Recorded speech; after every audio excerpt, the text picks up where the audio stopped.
Hey guys, this is Jackie from Jack Gets Lost in a Book Hole. And I thought I would talk about my reading of Blue Lily Lily Blue, the third book in the Raven cycle. I just finished it yesterday morning, I think. Yeah, because I had to go to work in at 3:15, so I wanted to try to get it finished. And the other thing about YA books, not all of them, but some of them are a lot quicker to get through.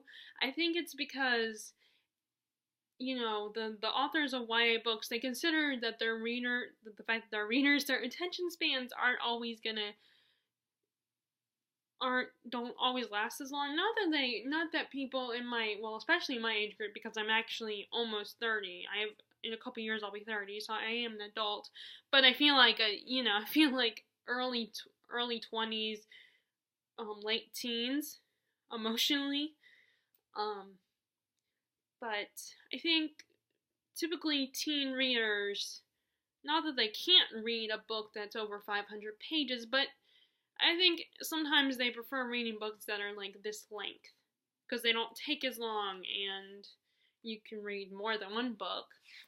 You can get these length books done and then read another book. I mean, if you want to read a whole 10 books in a month or more, then I would recommend reading like books this length anyway. At least that's how I would go at it, because I can't read a book that's 500 pages and read a whole bunch, like 10 books or more in a whole month. I just can't do it. But I mean, maybe I'm wrong underestimating people, readers that are even younger than me, but I do appreciate that. That's why I read a lot of YA, because I get through those quicker, and 5 adult books, sometimes they take a lot longer for me to read. Although some YA books have gone pretty long.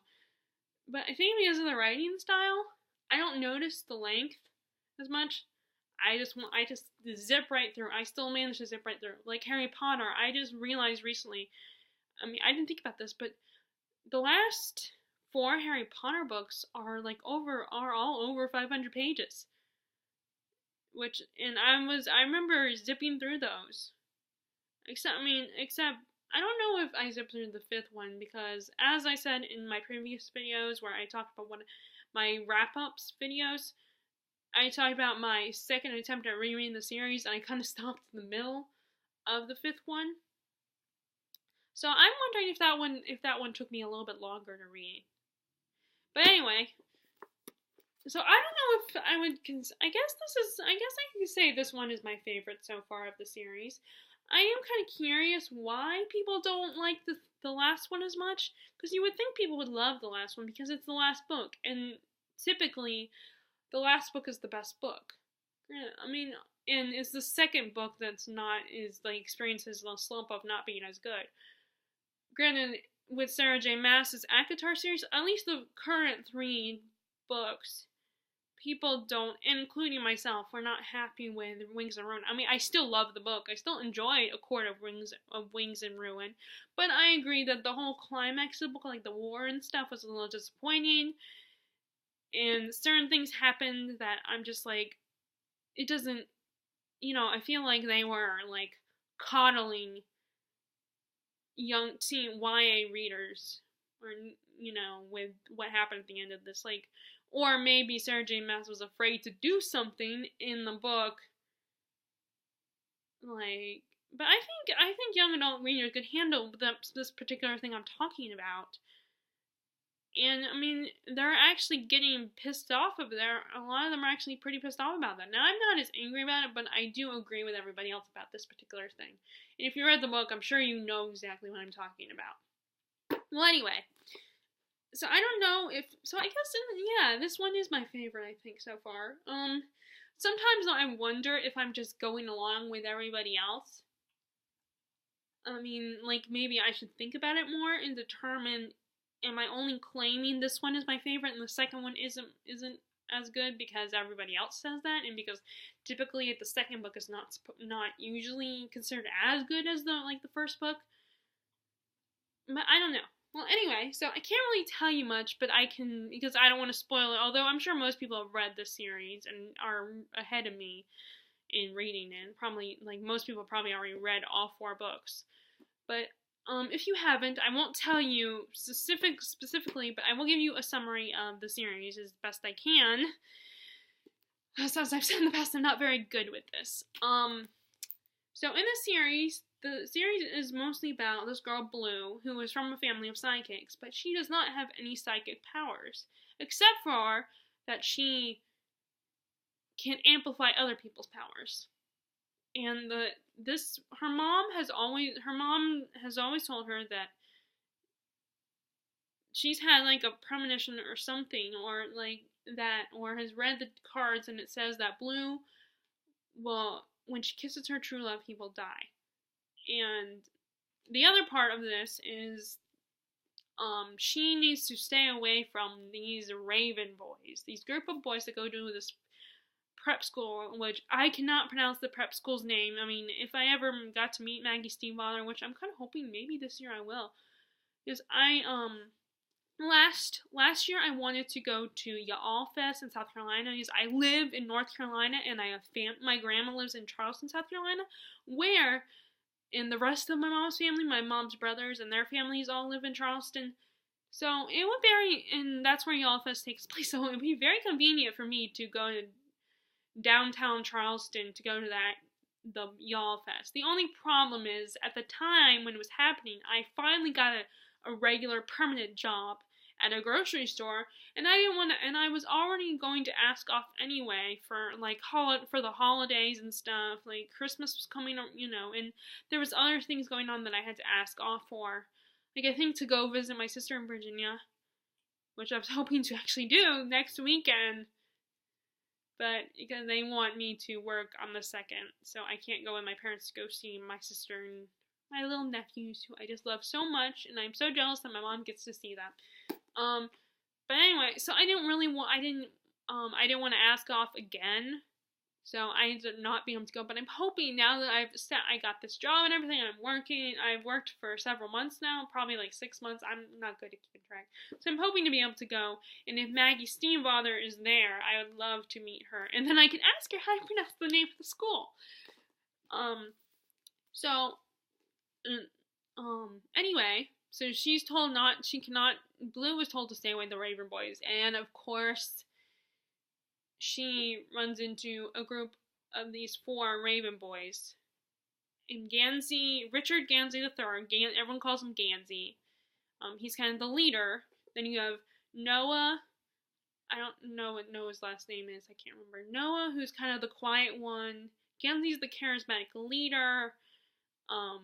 You have Adam, who's the boy from the wrong side of the tracks, and was able to go to the school for a scholarship, and he's very proud and doesn't like charity. Like, Gansey's always trying to help him, but especially since his dad is very abusive to him, and his mom is terrified of his dad. But Adam is just stubborn. I personally think he's very stubborn, and he doesn't want to take any charity. When Gansey tries to help him, he's like, thinks that Gansey just wants to kind of own him, which is not what Gansey's intentions are. It just comes off in the wrong way. And then you have Rowan, who is kind of the rebel of the group. He does drugs, and he's troubled. He has failed classes before, and he's probably not gonna never gonna leave their hometown in Virginia, and he's a troubled kid. And Blue finds out that these boys are trying to find this mysterious Welsh king, Glendower, who died centuries ago, and that he has been asleep, actually, and that if you wake him up, he will grant the one who woke him up a wish.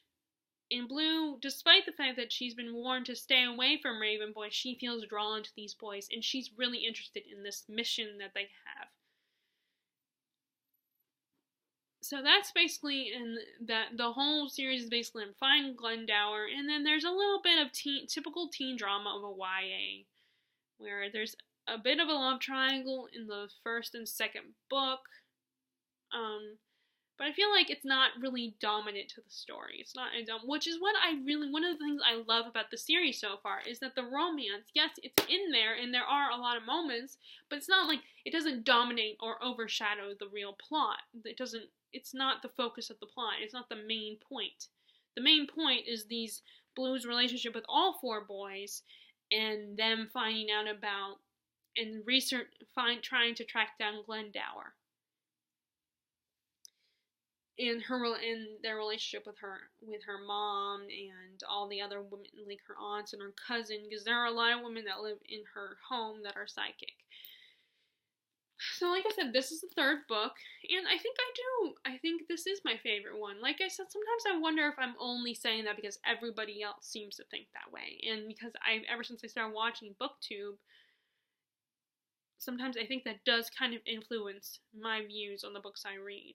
Although I will still, like, even though some of my favorite booktubers won't like a certain book, I might still buy it if it's cheap.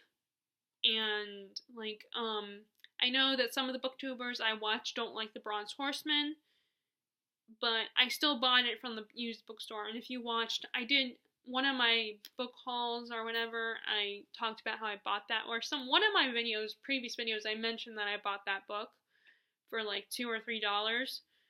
Because they were talking about. Now, there's some that I hear the plot and I'm like, yeah, I'm not interested. Even if the people make it sound really good, like a really good plot.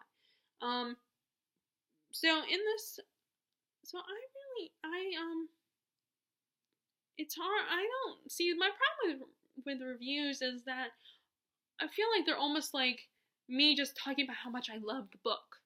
Like, I have a hard time finding criticisms.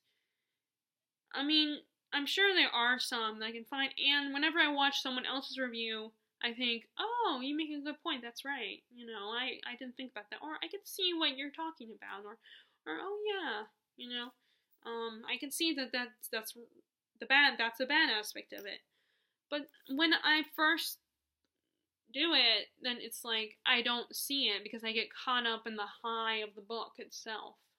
I guess it's the best way to put it.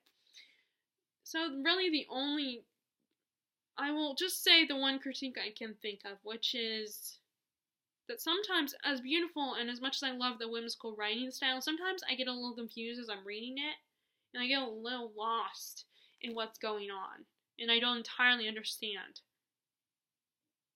That's my only negative, I guess.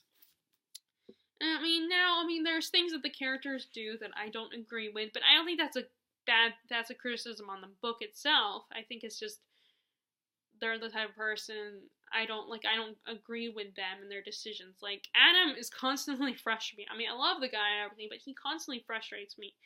Because I personally don't think Gansey, I told you that Adam is very independent and doesn't like charity, and he feels like Gansey just wants to control him and own him, and that's not how Gansey is. But it's just how he comes off, unfortunately, because he has a bit of, the way Blue talks about him, he has a bit of multiple faces and personalities. I mean, not just Blue, but both, Adam and Rowan, I think, do too, talking about how he has several faces. And throughout this book, I think you do kind of see all the faces that are true, and all the true selves of each of the people, each of the, Blue and the Raven boys. You see who they really are in this book. But, Gansey especially, he puts on a mask.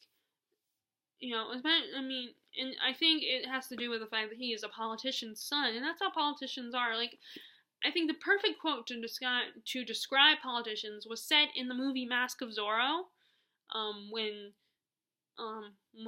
Don De La Vega, the first Zorro, he's played by Anthony Hopkins. He's taking Alejandro to this party that the bad guy, one of the main villains, is running, and they're going there to spy on them.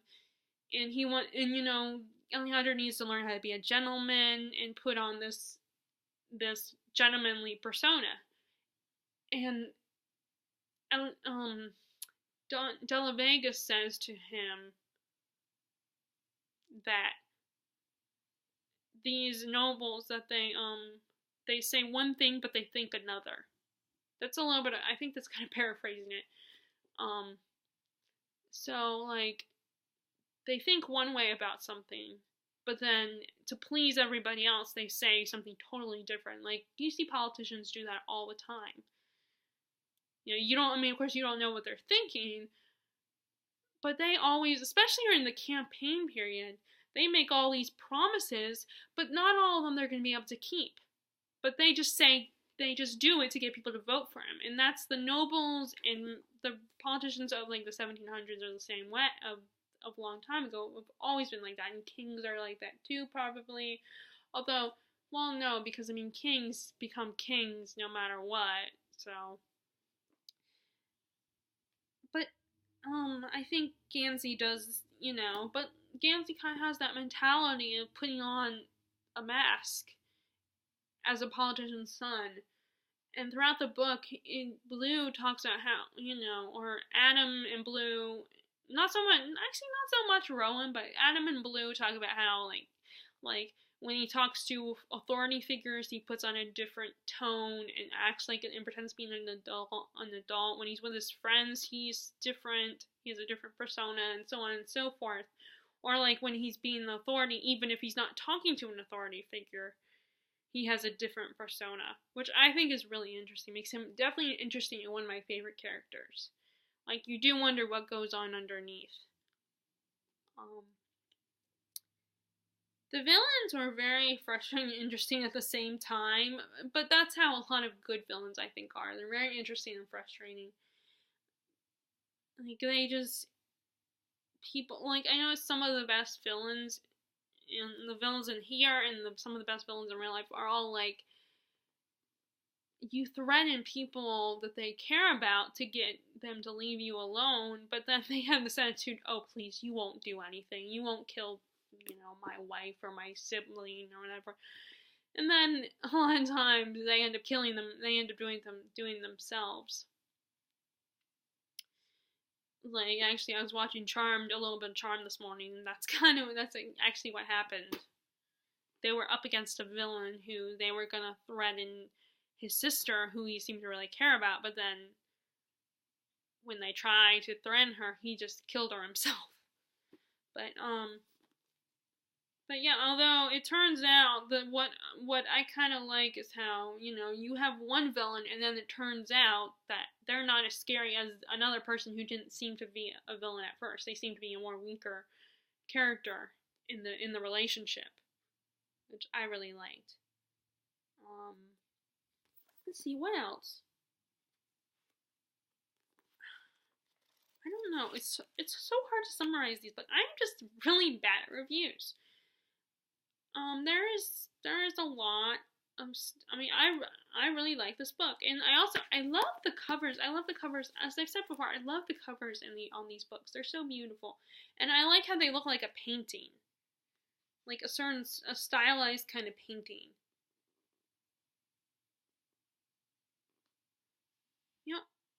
I wonder, even though he doesn't turn into this, I wonder if this is supposed to be Adam, because if you find out that he has a connection to the forest or the water where, that's where that is helping them find Glendower. Well, anyway,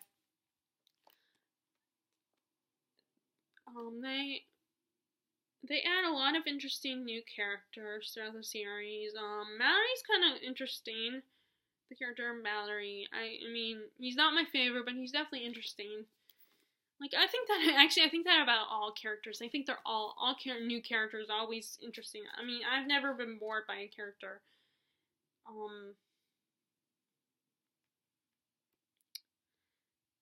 And let's see. And there's one relationship that is introduced into this book that I kind of already found out about, but that it happens in this book. But I had my suspicions in the second book about this relationship coming to exist. In the second, I had that. I suspected that. but I wasn't entirely sure if that would happen, and I really like that. I like that. I think that relationship is so cute, and it's not the main one in this story, but it's another. Well, I guess they're all kind of main. They're all main characters, but yeah. And that is actually no. Well, I don't know if I should. Well, no, I'm not gonna, because you guys might. I don't know who has and who hasn't read this out of the people that are watching me. Which, by the way, I just realized that I have 20 new subscribers. That kind of made me happy because I was a little that I have like 3 new subscriber, which is really cool. I didn't realize that, and I'm very happy, and I appreciate all you guys for subscribing to me. It's so awesome, and it flatters me that people are watching me, even though I stumble when I'm talking, I make a lot of pauses, and I say, a lot. And I'm not the best at reviews, so I appreciate that people are actually watching me and interested. It makes me feel good, to know that people actually like listening to me and don't mind or at least you're like, well, she just started, so let's give her a break. I am hoping to get better at this. But I don't know, maybe I just need to start, actually taking notes before I film these. I'm just not very good. I get very lazy about that. But anyway, I don't know what else to say. I don't know what else to say. I just really enjoyed this book. I think I gave it 5 stars. I don't know, did I write down my notes in this book? I don't know. Let me see. This is my bullet journal. It's kind of lame. It doesn't have a pretty picture or anything. It's just a regular composition. It's actually a one with it has graph paper in it. Actually, it's not like lined paper. My mom just found it, and she doesn't like it when I constantly buy notebooks because I have a lot of journals that I've started writing in, but I haven't continued writing in them. Oh, I can mark that off. Forgot. Unless maybe these are ones I don't know if these are ones I bought or books or ones I want to buy. Well, I don't know. Sorry, I make a lot of lists. But, okay, yeah, I did write down. Okay, just checking. I give it 5 stars. On Goodreads. So I think this is the best one so far. I am curious, as I've said previously in the video, I'm curious why people don't like The Raven King. I'm wondering what's going to happen in The Raven King that makes people not like it as much. Maybe it's an anticlimactic ending or something, or they don't like certain characters, or I'm sure there's probably things in there that I won't even notice that people don't like that are good criticisms. But I'm going to wait a little while because I don't like to read the next books in series right away, but I like to buy them right away. Which is why I'm debating about Crest, about reading that one. Because, I've already read the series, so this is a reread for me. But I still don't know if I want to wait a little while before I get Winter. But my BAM does not have Winter yet. It's supposed to get it this month. Maybe we'll get it at the end of the month, or it's already been bought.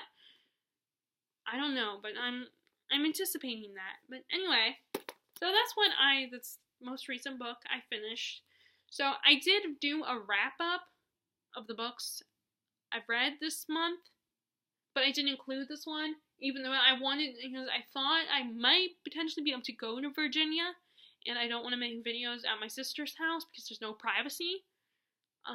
So I went ahead and made that video, the January wrap-up, but there's still some books I'm trying to get in to read. So this one makes book 5 or 6. So that's my review. So that was my review, my attempted review of Blue Lily, Lily Blue. Thank you for listening, and I will talk to you guys later. Alright, bye.